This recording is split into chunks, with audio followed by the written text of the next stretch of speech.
All right, here we go with how to create a podcast on iTunes. I like using podcasts because your media, whether it's an audio file or a video file, are accessible directly from iTunes for your students. They can just go to iTunes, subscribe to your podcast, get your audio or video, watch it straight from iTunes, download it from iTunes so they can keep it permanently on their computer. And so that way, if they want to watch it again, they don't have to keep going back to YouTube or looking at your videos there. So here's how the whole process works. You see here I've got this page open. It's called Podomatic. And basically what this is a site that will host your media so that you can then send it to iTunes for publication on an iTunes podcast. There are a lot of other sites that you can use. I happen to like this one just because I'm familiar with it, used it in the past. And in a couple of minutes I'll show you that it really has a very generous amount of free storage space and free bandwidth that makes your videos available. So Podomatic, there's others out there that you can use, but I tend to like this one, so this is the one I'm going to use for this demonstration. So for this one, I'm going to create a new episode for my podcast, and you can give it a title.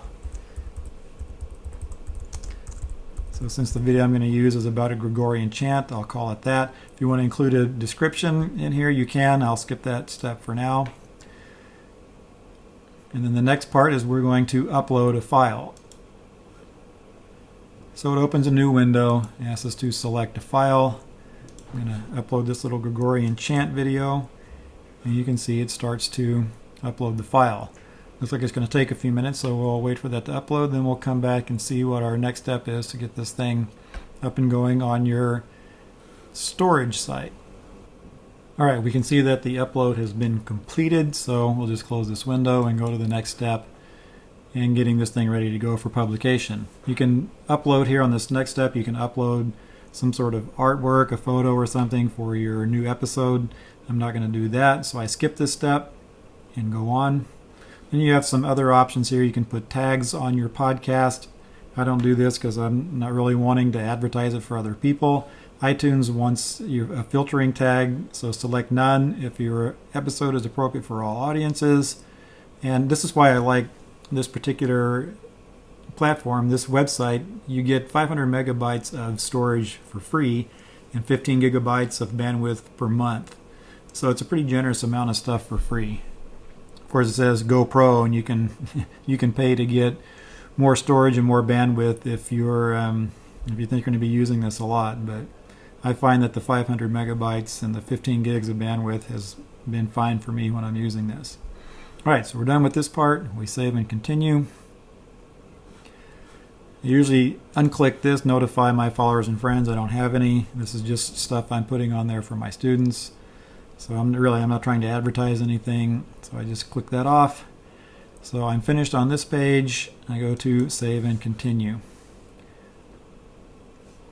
And now, depending on the length of your video, you can see up here in the upper right part of the screen, performing format conversion.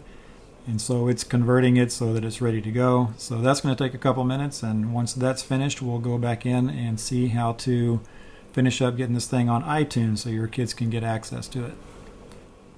All right, so now we go to the Publish tab on this particular site, and we go to Manage, and we can see now that our status is published.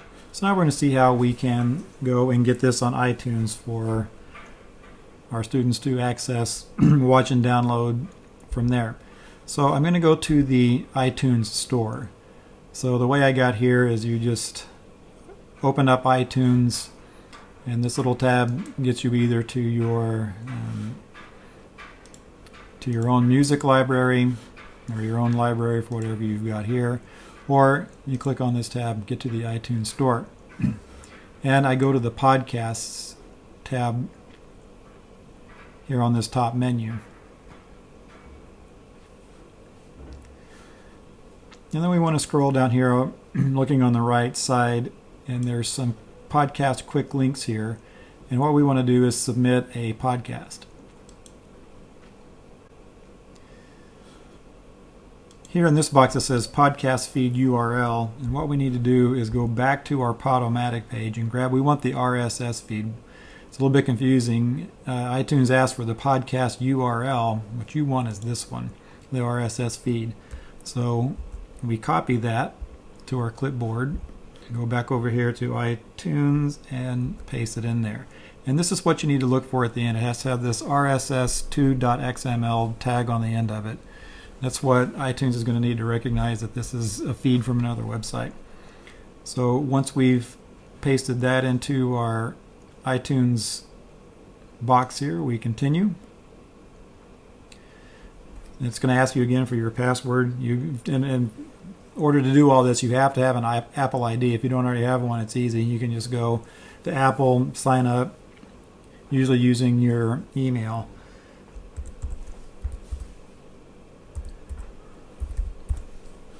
It asks you for your password, and you continue. And here we are. It's include iTunes specific fields as noted below. So we have to choose a category. I'll select education.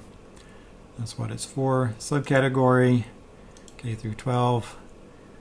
And then once you've got all this done and everything, then you click submit.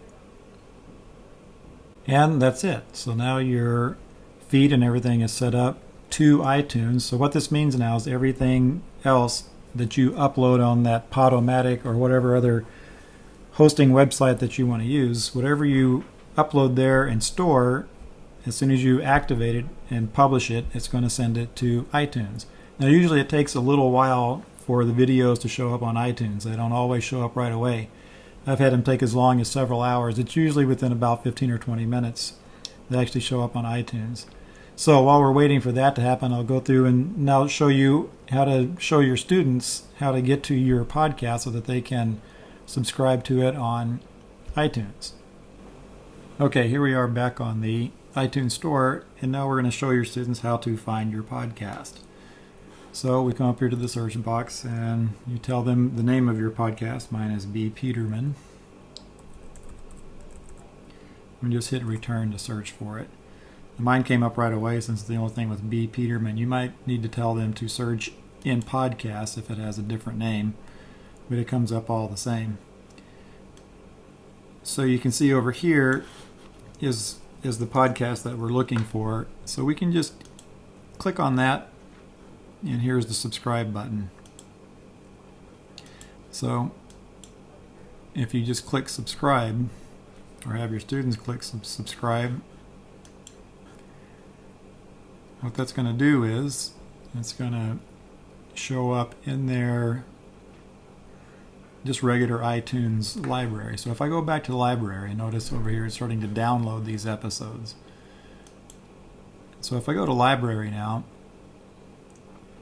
and over here in this tab I click on podcasts, it's going to show the ones that I'm subscribed to. So here's my previous one, my older podcast, and here's the one I've just created for this tutorial and this video.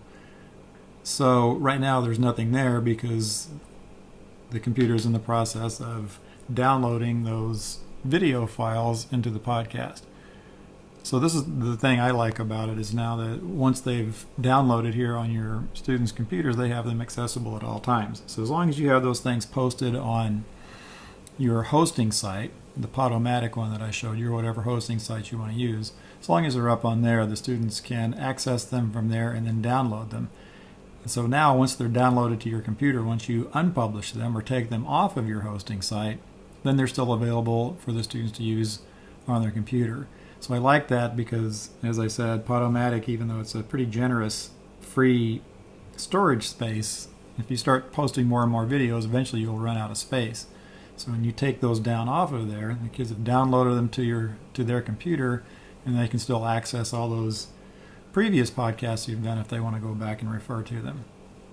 So there you go, and there's how to get everything all set up and to create your own iTunes podcast.